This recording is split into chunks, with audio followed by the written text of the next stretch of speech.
नमस्कार सांग मैंने आपण मानु समस्त को मो स्टोरी चैनल रे स्वागत। चलंतु कहानी सुनिबा सासु बहुर खटा मिठा संसार द्वितीय भाग। प्रथम भाग आपण माने जदि सुनी नाहंती जल्दी जल्दी सुनी नियंतु। कहानी टिको आरंभ रु शेष जाय सुनंतु। सोनी आरंभ कला ता कहानी। मनीष मु बुझी पारुनी केउठु आरंभ करिवि, तथापि भागबुची प्रथम रु आरंभ करिवि। मो जेजे कलिकता रे चाकरी करुथुले। जेजीमा घरे एका रहुथुला।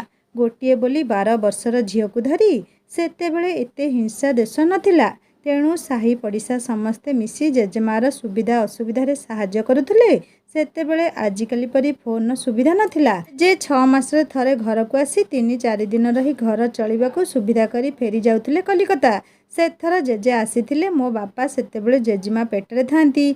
7 मास चलथिला। जेजे भारी खुशी हो जाइथिले। पुओटिए हेउ बोली केते मानसिक करिले। 2-4 दिन परे जेजे फेरीगले कलिकता। जेजेमा को सबकिछि भलमंद बुझाई साही भाई को जेजेमार भलमंद देखाशुना करने बारंबार अनुरोध करिगले जेजे। समय कटिगला। बापा जन्म हेले। किंतु दुखर कथा बापा जन्म हेबार अध घंटा पर जेजेमा नाहीनाड़ लागिथिबा छुआटाकू थरटिए आखि पुराई देखि नथिला। आरपारी को चलीगला।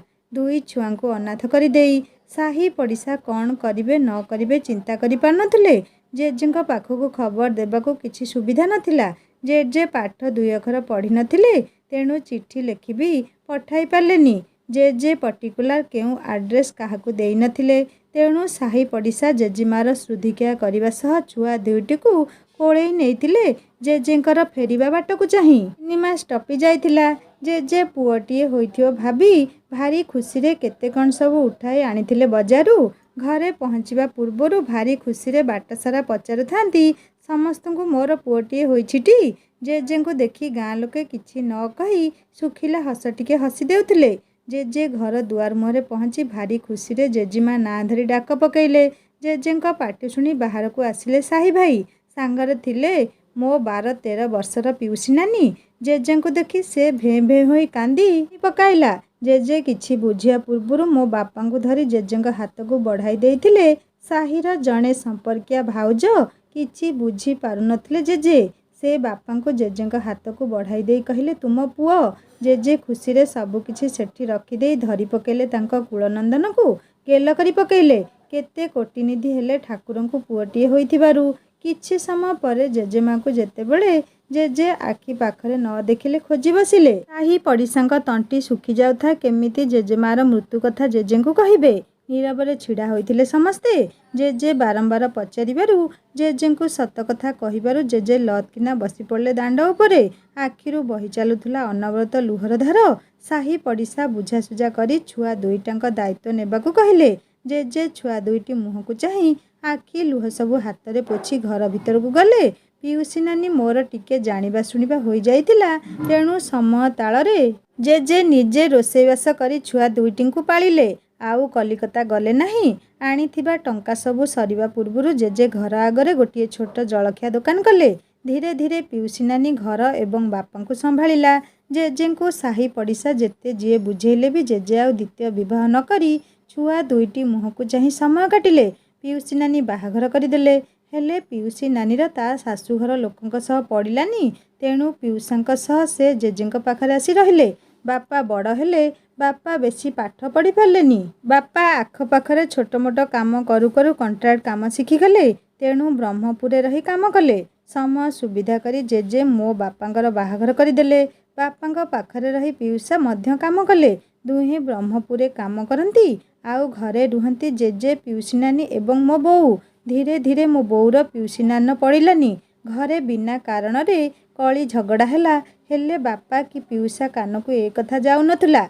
से माने आसीबा बेलकू सबु किछि जेमिति ठीक ठाक थिला। बापांक बाहाघर बहुत वर्ष बीतीगला। मो उपरे 3टी संतान मृत्यु घटिछि। बोऊ मोर संपूर्ण भावे भांगी पड़िला। 3टी छुआंक परे मोर जन्म। मु जन्म हेबार वर्षटिए बीतीगला। बापा बोऊ जेजे पिउसी पिउसा समस्ते खुशी हो जाइथिले। काहेकि ना मो पूर्वरु आमर केही छुआ एते दिन बंची नथिले। तेणु घरे समस्ते मो जन्मदिन धूमधाम रे पालन करिबा आयोजने लागिगले। बापा ओ पिउसा 5-6 दिन पूर्वरु घर को पलाई आसीथिले। केते कण आयोजन करिबार थिला। बंधु परिजन लड्डू बंटा जीव। ସାଙ୍ଗସାଥି ସମସ୍ତଙ୍କୁ ନିମନ୍ତ୍ରଣ କରାଯିବ। ଘର ଲୋକଙ୍କ ପାଇଁ ଡ୍ରେସ୍ କିଣାକିଣି କେତେ କାମ ମୁଣ୍ଡ ଉପରେ ଥାଏ। ହାତରେ କମ୍ ଦିନର ସମୟ। ବାପା ଓ ପିଉସା ମିଶି ସବୁ କାମରେ ଲାଗିଗଲେ। ମୋ ଜନ୍ମଦିନ ସକାଳୁ ସକାଳୁ ବୋଉ ଓ ପିଉସୀ ନାନୀ ପିଠା କରିବାରେ ଲାଗିଗଲେ। ସେତେବେଳେ ତ କେକ୍ କଟାକଟିର ଆଡ଼ମ୍ବର ନଥିଲା। ଗାଁ ଗହଳିରେ ସାଇ ପଡ଼ିଶା ପିଠା ମିଠା ବଣ୍ଟାଯାଏ। ବୋଉ ପିଉସୀ ପିଠା ମିଠା ସାଇ ପଡ଼ିଶାଙ୍କ ଘରେ ବାଣ୍ଟିଦେଲେ। ରାତିରେ ଭୋଜିଭାତ ପାଇଁ ସଉଦାପତ୍ର କିଣା ସରିଥାଏ। ହଠାତ୍ ପିଉସୀ ନାନୀଙ୍କର ଛୁଆ ଦୁଇଟି, ପୁଅ ବଡ଼ 10 ବର୍ଷର, ଝିଅ 8 ବର୍ଷର ହୋଇଥାନ୍ତି। ବାପାଙ୍କୁ ଆଣି ଦେଖେଇଲେ। ତାଙ୍କ ପାଇଁ କିଣାଯାଇଥିବା ଡ୍ରେସ୍ ତାଙ୍କୁ ହେଉନଥିଲା। ପିଉସା ଥିଲେ ସେଠି। ସେ ଦେଖି କହିଲେ, କାଲିଠାରୁ ଡ୍ରେସ୍ ଆସିଲାଣି। କାଲି ନ କହି ଆଜି କହୁଛ ଦୁହେଁ। ଏବେ କାମଧନ୍ଦା ଛାଡ଼ି କିଏ ଯିବ? ବାପା ଭାଇ ଓ ଅପାଠାରୁ ଡ୍ରେସ୍ ନେଇ କହିଲେ, ମୋ ଛୁଆ ଦିଟା କ'ଣ ଏତେ ବଡ଼ ଦିନରେ ପୁରୁଣା ପିନ୍ଧିବେ? ଦିଅ, ମୁଁ ଏବେ ଯାଇ ବଦଳାଇ ନେଇ ଆସିବି। ପିଉସା ବାହାରୁଥିଲେ, ହେଲେ ବାପା ମନା କଲେ। କହିଲେ, ଭାଇ ତୁମେ ଏଠି ରୁହ, ଘରେ କେତେ କାମ। 2 ଜଣ ପଳେଇଲେ କେମିତି ହେବ? ଏହା କହି ବାପା ବଜାର ପଳେଇଲେ। ମୋ ବାପାଙ୍କର ଗାଁରେ ଗାଡ଼ି ନଥିଲା। ବାପା ଖଣ୍ଡେ ସ୍କୁଟର କିଣିଥିଲେ, ହେଲେ ତାକୁ ତାଙ୍କ ସାଇଟ୍ ଉପରେ ରଖୁଥିଲେ। ତେଣୁ ବସ୍ରେ ପଳାଇଲେ ମାର୍କେଟ। ସାଙ୍ଗେ ସାଙ୍ଗେ ଫେରିବେ କହି ବାପା ଘଣ୍ଟାଏ ଭିତରେ କିଣାକିଣି ସାରି ଘରକୁ ଫେରୁଥାନ୍ତି। ବସ୍ ଧରିବା ପୂର୍ବରୁ ରାସ୍ତା ଉପରେ ଛିଡ଼ା ହୋଇଥିବା ବେଳେ ହଠାତ୍ ଗୋଟିଏ ବସ୍ ବାଲାନ୍ସ ଫେଲ୍ ହୋଇ ବିକଟାଳ ରାକ୍ଷସର ରୂପ ଧାରଣ କରି ମାଡ଼ିଗଲା ବାପାଙ୍କ ଉପରକୁ। ମୋ ବାପାଙ୍କର ସବୁ ସ୍ୱପ୍ନ, ସବୁ ଖୁସି ଚାପି ହୋଇ ଯାଇଥିଲା ବସ୍ର ଚକା ତଳେ। ଘରକୁ ଖବର ଆସିଲା, ବାପା ଆଉ ନାହାନ୍ତି। କାନ୍ଦ ବୋବାଳିରେ ଘର ଫାଟି ପଡ଼ିଲା। ମୁଁ ଅନାଥ ହୋଇଗଲି ଚିରଦିନ ପାଇଁ। ମୋ ଜନ୍ମଦିନ ଭୋଜି ବଦଳରେ ବାପାଙ୍କ କୋକେଇ ବନ୍ଧାଗଲା।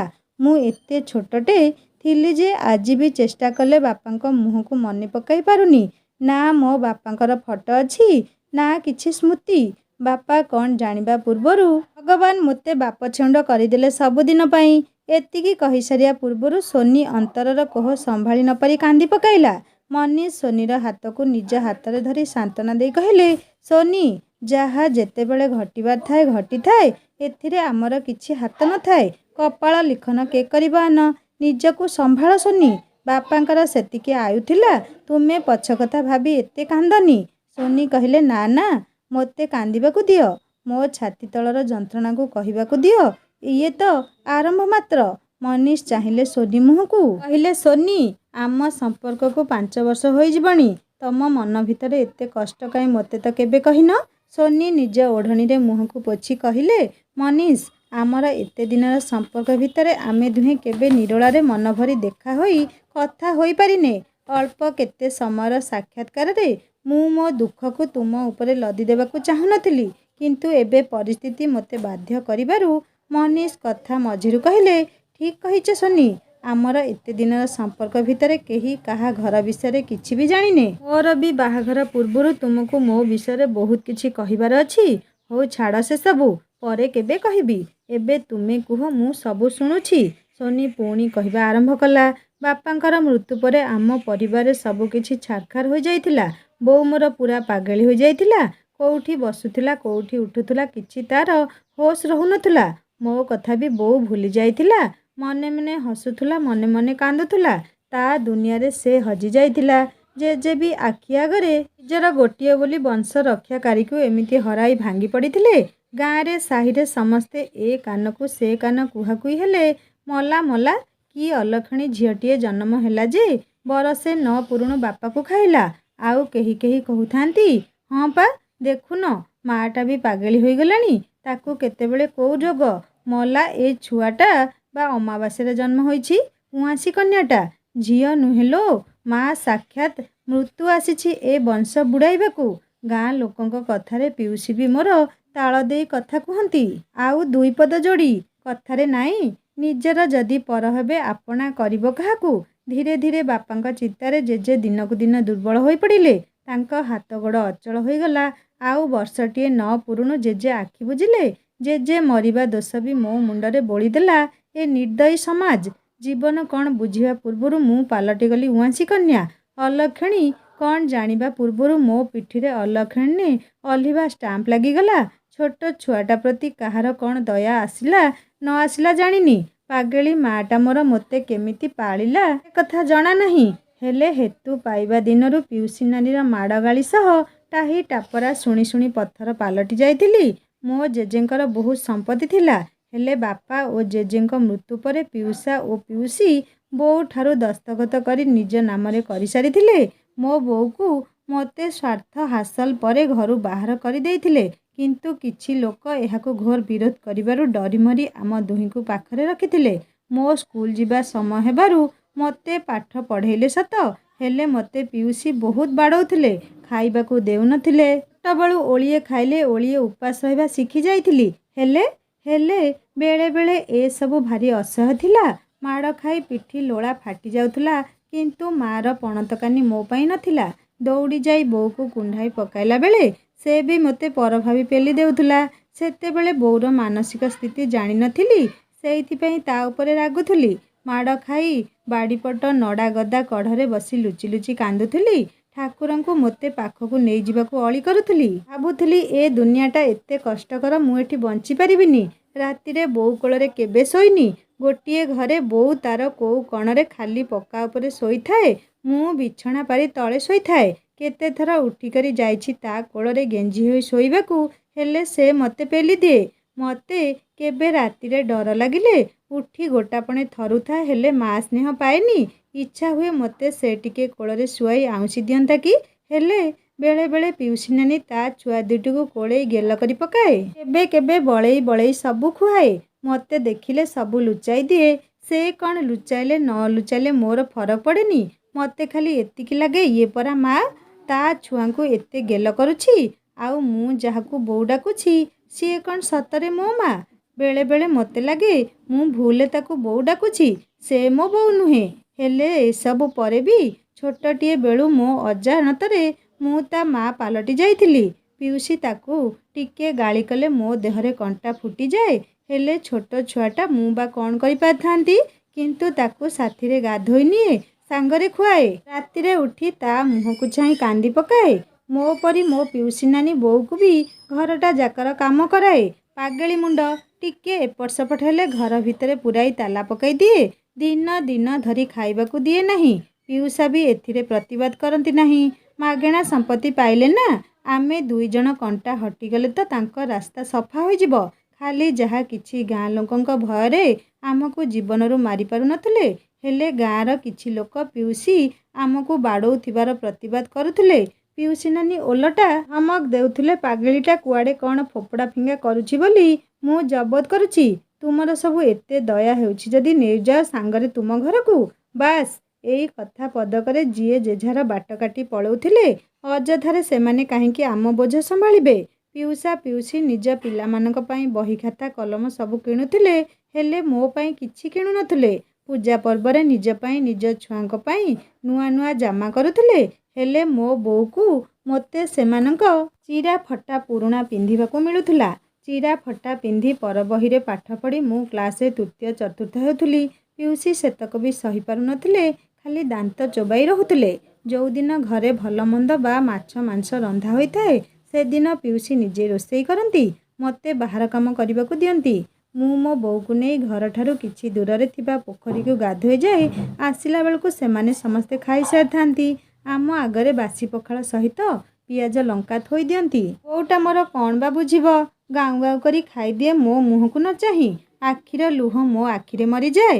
ବେଳେବେଳେ ଯଦି ଭଲ ଭଲ ରୋଷେଇ ହୋଇଥାଏ କି ମାଛ ମାଂସ ହୋଇଥାଏ ଆଉ ଆମେ ଘରେ ଥାଉ, ଖାଦ୍ୟର ବାସ୍ନାରେ ପେଟ ମୋର ଅଧା ପୁରି ଯାଇଥାଏ। ଆଶାରେ ପାଟିରୁ ଲାଳ ଗଡ଼େ। ଖୁସିରେ ଚକା ପକାଇ ଖାଇବାକୁ ବସିଥିବା ବେଳେ ପିଉସୀ ନାନୀ ଅଛୁଆଁଙ୍କ ପରି ମୋତେ ତାଙ୍କ ପିଲାମାନଙ୍କ ପାଖରୁ ଉଠାଇ ଦେଇ ଦୂରେଇ ବସେଇ ଦିଅନ୍ତି। ଆଉ ଖାଇବାକୁ ଦେଲାବେଳେ ମୋତେ ଆଉ ବୋଉକୁ ଶୁଖିଲା ଭାତରେ ନାଁକୁ ଝୋଳ ଧରାଇ ଦିଅନ୍ତି। ମୁଁ ବଲ ବଲ ହୋଇ ତାଙ୍କୁ ଅନାଇ ରୁହେ। ଗେହ୍ଲେଇ ଦେଇ କୁହନ୍ତି, ଏମିତି ଖାଇଗଲା ପରି ଅନେଇଛୁ କ'ଣ ବା, ଏଇ ଦେଖୁନୁ ତରକାରୀ ଅଣ୍ଟିଲାନି ବୋଲି ମୁଁ ବି ଖାଲି ଭାତ ତରକାରୀ ଖାଉଛି। ହେଲେ ତାଙ୍କ ଖାଲି ତରକାରୀ ନେବାର ରହସ୍ୟ ଥିଲା, ସେ ପିଉସା ଓ ତାଙ୍କର ପିଲାମାନଙ୍କୁ ତରକାରୀ ଦିଅନ୍ତି, ଆଉ ନିଜ ଭାଗ ମାଛ ମାଂସ ଭାତ ତଳେ ଲୁଚାଇ ବାଢ଼ିଥାନ୍ତି ଆମକୁ ଲୁଚାଇ। ଖାଇଲା ବେଳେ ବେଶ୍ ଧୀରେ ସୁସ୍ଥେ ଭାତ ତଳୁ କାଢ଼ି ଖାଇଦିଅନ୍ତି। ଆମକୁ ଲୁଚାଇବା ନ ଲୁଚାଇବାରେ କିଛି ଫରକ ନଥିଲା। ସେ କ'ଣ ଆମକୁ ଡରୁଥିଲେ ଯେ ଲୁଚାଇ ଖାଇବେ?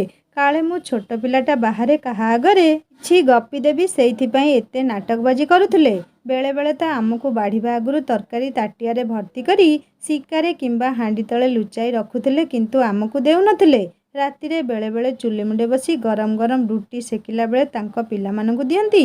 ମୋର ବି ଗରମ ରୁଟି ଖାଇବାକୁ ଇଚ୍ଛା ହୁଏ, ହେଲେ ରାତି ଖାଇବା ତ ମୋ ଭାଗ୍ୟରେ ନଥାଏ। ରୁଟି କଥା ଛାଡ଼। ସୋନି ଆଉ କିଛି କହିବାକୁ ଯାଉଥିଲେ ମଧ୍ୟ ମନୀଷ ଧରିନେଲେ ସୋନିର କାନ୍ଧ। ଥାଉ ସୋନି, ଆଉ କୁହନି, ମୁଁ ସହିପାରୁନି ଏସବୁ କଥା। ଏତେ କଷ୍ଟରେ ତୁମେ ବଞ୍ଚିଛ, ଶୁଣିଲେ ବି ମୋ ଲୋମ ଟାଙ୍କୁରି ଉଠୁଛି। ଏତେ କଷ୍ଟ ଶତ୍ରୁ ବି ଦେବେ ନାହିଁ, ମୁଠାଏ ଖାଇବାକୁ ବି। ଛି, ଲାଜରେ ମୋ ମୁଣ୍ଡ ତଳକୁ ହୋଇଯାଉଛି। ତୁମ ହସ ହସ ମୁହଁ ପଛରେ ଏତେ ଦୁଃଖ ମୁଁ କେବେ ଭାବିନଥିଲି। ସୋନି ମନୀଷଙ୍କ କାନ୍ଧକୁ ମୁଣ୍ଡ ରଖି ଆଉଜି ପଡ଼ି କହିଲେ, ତୁମେ ନିଜକୁ କାହିଁକି ଏତେ ଦୋଷୀ ଭାବୁଛ? ଏସବୁ ମୋ ପିଲାଦିନର କଥା।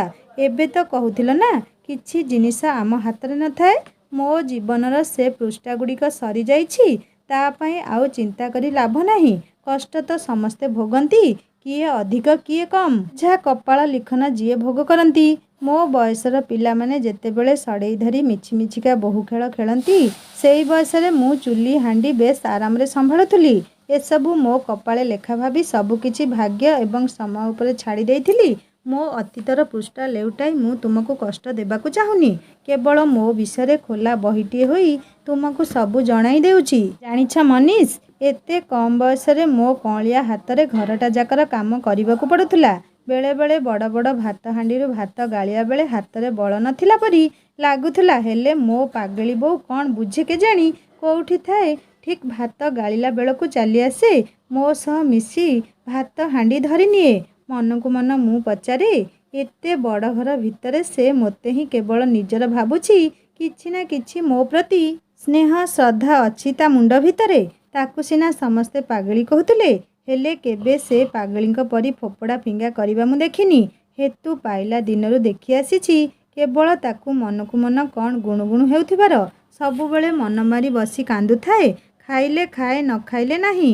ଷଷ୍ଠ ସପ୍ତମରେ ପଢ଼ିଲା ବେଳକୁ ବେଳେବେଳେ ଭାବେ ମୋ ବୋଉକୁ କିଏ ଟିକେ ନେଇ ଡକ୍ଟରଙ୍କୁ ଦେଖେଇଲେ ସେ ହୁଏତ ଭଲ ହୋଇଯାଆନ୍ତା। ହେଲେ ଯୋଉଠି ମୁଠାଏ ଭଲରେ ଖାଇବାକୁ ପିନ୍ଧିବାକୁ ନଥାଏ, ସେଠି କିଏ ତାକୁ ଡକ୍ଟରଙ୍କ ପାଖକୁ ନେବ? ମୋ ମାମୁଁ ଘର ଏଇ ସୁନାବେଢ଼ାରେ। ବାଲେଶ୍ୱରରୁ ସୁନାବେଢ଼ା ବେଶ୍ ଦୂର ବାଟ। ମାମୁଁ ଓ ବୋଉ ଦୁଇଟି ଛୁଆ ଅଜା ଆଈଙ୍କର। ମାମୁଁ ବୋଉଠାରୁ ବହୁତ ବଡ଼। ଅଜା ଆଈ ମରିଯାଇଥିଲେ। ମାମୁଁ ଗୁଜରାଟରେ ଚାକିରି କରିଥିଲେ, ତେଣୁ ଗାଁକୁ ବର୍ଷେ 2 ବର୍ଷରେ ଥରେ ଆସୁଥିଲେ। ମାମୁଁ ଘର ସମସ୍ତେ ଗୁଜରାଟରେ ରହୁଥିଲେ, ତେଣୁ ମାମୁଁ ଘର କାହାକୁ ମୁଁ ଠିକ୍ରେ ଜାଣିନଥିଲି। ଯେବେ ବି କେବେ ମାମୁଁ ମାଇଁ ଆମ ଘରକୁ ଆସୁଥିଲେ, ପିଉସୀ ନାନୀ ଭାରି କୋଳେଇ ଗେହ୍ଲେଇ ମୋତେ ରଖୁଥିଲେ। ମୁଁ ବି ସେତେବେଳେ ମାମୁଁ ଘର ଲୋକଙ୍କୁ ପିଉସୀଙ୍କର କେହି ସମ୍ପର୍କୀୟ ଭାବୁଥିଲି। ତେଣୁ କେବେ ମୋ କଷ୍ଟ କହିବା କଥା ଭାବିନଥିଲି। ମାମୁଁ ମାଇଁ ଯେତେବେଳେ ଆସୁଥିଲେ, ପିଉସୀ ପାଖେ ପାଖେ ଜଗିକରି ରହୁଥିଲେ। ମାମୁଁ ବହୁତ ଥର ବୋଉକୁ ମୋତେ ନେଇଯିବାକୁ କହିଥିଲେ, ହେଲେ ପିଉସୀ କିଛି ନା କିଛି ବାହାନା କରି ଛାଡ଼ୁନଥିଲେ। ମାମୁଁ ମାଇଁ ଯେତେବେଳେ ବି ଆସୁଥିଲେ, ଅଳ୍ପ କିଛି ସମୟ ପାଇଁ ଆସୁଥିଲେ ଏବଂ ବୋଉ ପାଇଁ, ମୋ ପାଇଁ, ତତ୍ସହିତ ପିଉସୀ, ପିଉସା, ଅପା ଓ ଭାଇଙ୍କ ପାଇଁ ଡ୍ରେସ୍ ପତ୍ର ସହ ବହୁତ ମିଠା, ପିଠା, ଫଳ ସବୁ ନେଇ ଆସୁଥିଲେ। ହେଲେ ମାମୁଁ ଯିବା ପରେ ଆମକୁ ଅଳ୍ପ କିଛି ମିଳୁଥିଲା। ହଁ, ମାମୁଁ ଘର ଯେତେବେଳେ ମୋ ପାଇଁ ନୂଆ ଡ୍ରେସ୍ ଆଣନ୍ତି, ବାସ୍ ସେତିକି ବେଳେ ଭାଗ୍ୟରେ ଥାଏ ନୂଆ ହଳେ ପିନ୍ଧିବାକୁ। ପିନ୍ଧି ଖୁସିରେ ସାହି ପଡ଼ିଶା ସାଙ୍ଗମାନଙ୍କ ଘରୁ ଘେରାଏ ବୁଲି ଆସେ। ହେଲେ ମୋ ବୋଉ ଭାଗ୍ୟରେ ସେଇ ନୂଆ ହଳକ ଲେଖା ନଥାଏ। ସୁଖ ଦୁଃଖ ଯନ୍ତ୍ରଣା ଭିତରେ ଜୀବନ ଚାଲିଥିଲା। କାହିଁକି ଧୀରେ ଧୀରେ ବୋହୂର ମାନସିକତାରେ ଟିକିଏ ପରିବର୍ତ୍ତନ ପରିଲକ୍ଷିତ ହେଉଥିଲା। ଆଗ ଅପେକ୍ଷା ଟିକେ ଭଲ ବ୍ୟବହାର କରୁଥିଲା। ମୋର ମାଟ୍ରିକ୍ ପରୀକ୍ଷା ସରିଗଲା। ଦ୍ୱିତୀୟ ସ୍ଥାନରେ ମାଟ୍ରିକ୍ ପାସ୍ କରିବା ପରେ ପାଠ ପଢ଼ିବାକୁ ଚାହିଁବାରୁ ପିଉସୀ ନାନୀ ଓ ପିଉସା ମନା କରିଦେଇଥିଲେ ଆଉ ପଢ଼ାଇବାକୁ। ହେଲେ ଅପା ଓ ଭାଇ ବିରୋଧ କରିଥିଲେ। ପ୍ରଥମ ଥର ନିଜ ବାପ ମାଆଙ୍କୁ। ଭାରି ଖୁସି ଲାଗିଥିଲା ଅପା ଓ ଭାଇଙ୍କର ମୋ ପ୍ରତି ଭଲ ପାଇବା ଦେଖି। ଭାଇ ବି ଫାର୍ମ ସାରି ଜବ୍ ଖୋଜୁଥିଲେ, ଆଉ ଅପା ବେଶୀ ପାଠ ପଢ଼ିନଥିଲା। ତାର ଭଲ ପାଠ ହେଉନଥିଲା, ତେଣୁ ସେ ନିଜେ ଆଗକୁ ପଢ଼ିବାକୁ ରାଜି ହୋଇନଥିଲା। ଯାହା ହେଉ, ଭାଇଙ୍କ ରାଗ ଦେଖି ପିଉସୀ ନାନୀ ମୋତେ କଲେଜରେ ଆଡ଼ମିସନ୍ କରାଇବାକୁ ରାଜି ହୋଇଥିଲେ। 2 ଦିନ ପରେ ଭାଇଙ୍କର ଇଣ୍ଟରଭ୍ୟୁ ଲେଟର ଆସିଥିଲା ଭଦ୍ରକ ଟାଉନ ସରକାରୀ ହସ୍ପିଟାଲରୁ। ଆମ ଘରଠାରୁ ପ୍ରାୟ 40 କିମି ଦୂରରେ। ଯେଉଁ ତାରିଖ ଦିନ ଇଣ୍ଟରଭ୍ୟୁ ଡେଟ୍ ଥିଲା, ସେଇଦିନ ଅପାର ଦେଖାଣ ଚାହାଣ ଥିଲା। ପୁଅ ଘର ପ୍ରଥମ ଆସିବାର ଥିଲା। ଭାଇ ସମସ୍ତ ବ୍ୟବସ୍ଥା କରି ଦିନକ ପୂର୍ବରୁ ପଳାଇଲେ ଭଦ୍ରକ। ସେଦିନ ପୁଅ ଘର ଆସିଲେ। ମୁଁ ରୋଷେଇବାସ କରୁଥାଏ। ପୁଅ ଘର ଅପାକୁ ଦେଖି ପସନ୍ଦ କଲେ, ହେଲେ ଯିବାବେଳେ ନଜର ପଡ଼ିଲା ମୋ ଉପରେ। ମୁଁ ବସି ରୋଷେଇ କରୁଥାଏ। ମୋତେ ଦେଖି ସେମାନେ ପୁଣି ପଛକୁ ବୁଲି ପିଉସାକୁ କହିଲେ, କଥା କ'ଣ କି, ଆମର ଆପଣଙ୍କ ଘରେ ବନ୍ଧୁ ବାନ୍ଧିବାକୁ ଇଚ୍ଛା, ହେଲେ ଆପଣଙ୍କ ବଡ଼ ଝିଅକୁ ନୁହେଁ।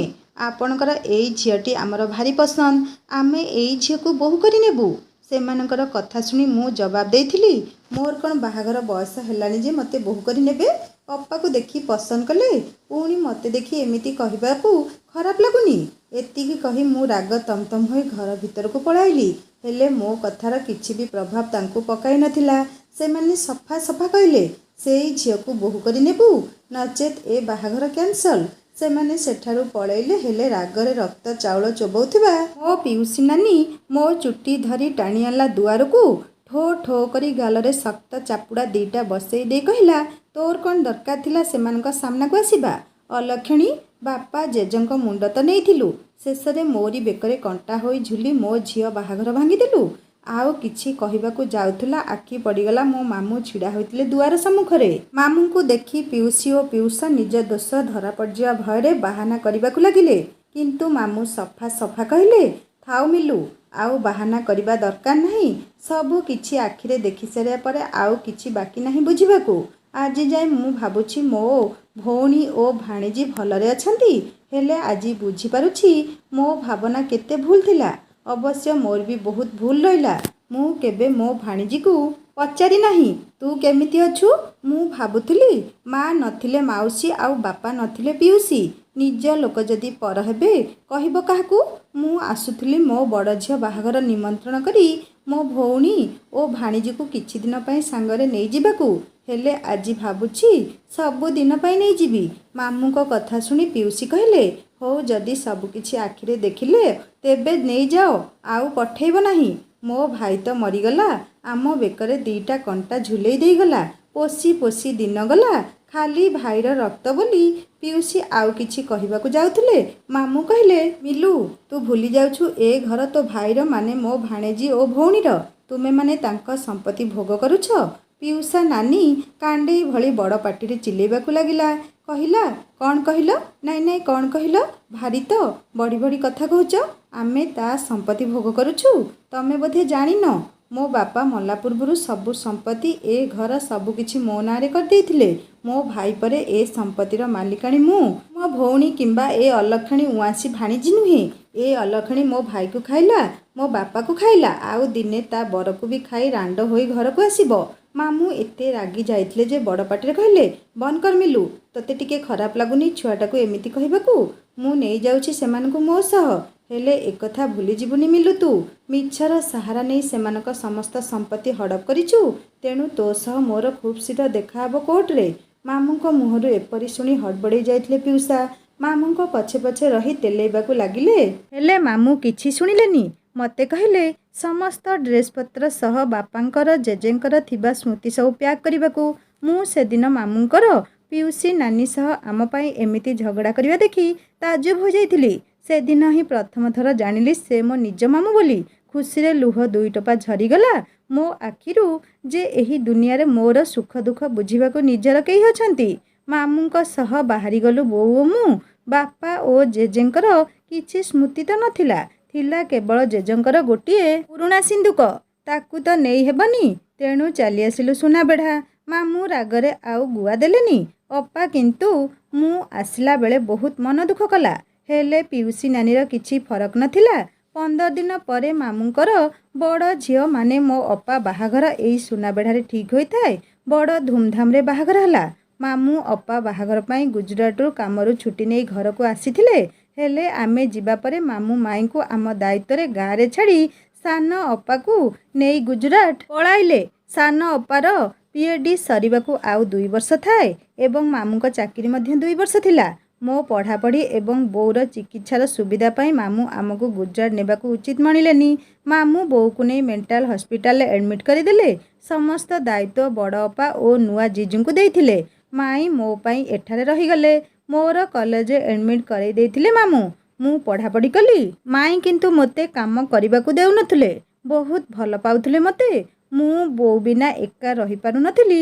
ହେଲେ ମାଇଁ ମୋତେ ଏତେ ସ୍ନେହ ଶ୍ରଦ୍ଧା ଦେଉଥିଲେ ଯେ ମୋ ବୋଉଠାରୁ ସେତିକି ପାଇନଥିଲି। 6-7 ମାସ ଯାଇଛି।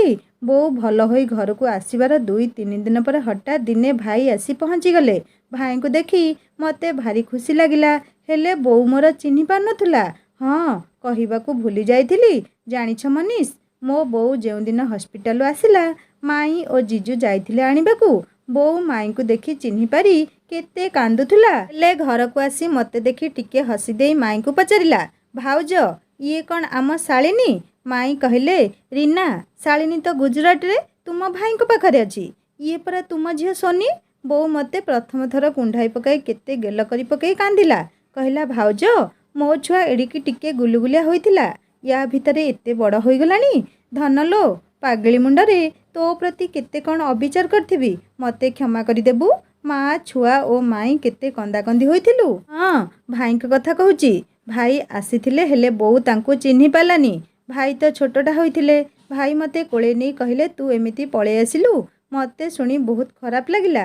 ହେଲେ ନୂଆ ନୂଆ ଜଏନ୍ କରିବାକୁ ଥିବାରୁ ଆସିପାରୁନଥିଲି। କେମିତି ଅଛୁ ସୋନି? ମାଇଁ କେମିତି ଅଛନ୍ତି? ବୋଉ ଆମ କଥା ଶୁଣୁଥାଏ। ମୁଁ କହିଲି, ବୋଉ, ତୁ କ'ଣ ଭାଇଙ୍କୁ ଚିହ୍ନି ପାରୁନୁ? ଇଏ ପରା ପପୁ ଭାଇ। ଭାଇଙ୍କୁ କହିଥିଲି। ଭାଇ ଜାଣିଛ, ବୋଉ ଏବେ ପୁରାପୁରି ଭଲ ହୋଇଯାଇଛି। ଭାଇ ଶୁଣି ବହୁତ ଖୁସି ହେଲେ। ବୋଉକୁ ମୁଣ୍ଡିଆ ମାରୁଥିଲେ। ବୋଉ ଧରି ନେଇ କହିଲା, ନାଇଁ ପପୁ, ମୋତେ ମୁଣ୍ଡିଆ ମାରନି। ମାଇଁକୁ କ'ଣ ମୁଣ୍ଡିଆ ମାରନ୍ତି? କେଡ଼ିକି ଟିକେ ହୋଇଥିଲ, କେତେ ବଡ଼ ହୋଇଗଲଣି। ମୁଁ କାହାକୁ ଆଉ ଚିହ୍ନି ପାରୁନି। ଅପା, ଭାଇ ଆଉ ସୋମା କେମିତି ସବୁ ଅଛନ୍ତି? ଭାଇ କହିଲେ, ସମସ୍ତେ ଭଲ ଅଛନ୍ତି ମାଇଁ। ଏହାପରେ ଭାଇ କିଛି କାଗଜ ବୋଉ ହାତକୁ ବଢ଼େଇ ଦେଲେ। ଆଶ୍ଚର୍ଯ୍ୟର ସହ ଆମେ ଚାହିଁଥିଲୁ ସମସ୍ତେ ଭାଇଙ୍କୁ ଓ ସେ ପେପରକୁ। କି ପେପର ସେଇଟା? କାଗଜଟିକୁ ଧରି ବୋଉ ଅନାଇଲା ମାଇଁକୁ ଓ ମୋତେ। ଆମେ ବି ଆଶ୍ଚର୍ଯ୍ୟର ସହ ଅନାଇଥିଲୁ, କି କାଗଜ? ବୋଉ ଥରେ ଦୁଇଥର କାଗଜକୁ ଏପଟ ସେପଟ କରି ଓଲଟାଇ କହିଲା, ପପୁ, ଏଇଟା କ'ଣ? ଭାଇ ହସି ଦେଇ କହିଲେ, ମାଇଁ, ମୋତେ ଘର ଭିତରକୁ ନ ଡାକି ଏଇଠି ସବୁ କିଛି ପଚାରି ବିଦା କରିଦେବ ନା କ'ଣ? ଚାଲିଲ ଆଗେ, ମୋତେ କ'ଣ ଖାଇବାକୁ ଦେବ।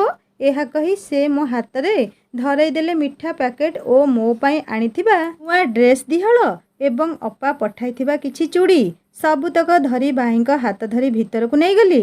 ବୋଉ ବି କହିଲା, ସୋନି, ଭାଇଙ୍କୁ ଆଗ କ'ଣ ଟିକେ ଜଳଖିଆ ଦେ, ମୁଁ ରୋଷେଇବାସ କରିଦେଉଛି। ମାଇଁ ଓ ବୋଉ ଚାଲିଗଲେ ରୋଷେଇ କରିବାକୁ।